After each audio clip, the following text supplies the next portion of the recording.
Единая Россия продолжает сбор взносов и благотворительных пожертвований. Ингушское региональное отделение приобрело за счет этих средств 600 противочумных костюмов, которые были переданы в Кантышевскую больницу.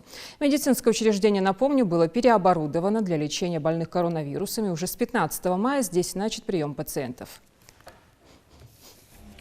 Члены партии «Единая Россия» собрали 400 с лишним миллионов рублей в виде членских взносов и пожертвований по всей стране. И определили те регионы, которым необходима помощь индивидуальными средствами защиты. В том числе и нашему региону оказана помощь. 600 противочумных костюмов мы сегодня передаем медучреждению в сельском поселении Кантышево.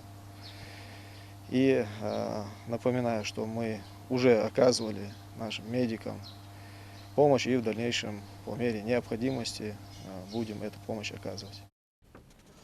В медицинском учреждении непосредственно с инфицированными коронавирусом больными работает 70 человек. Медперсонал дежурит посменно. Сегодня такая помощь нам была необходима.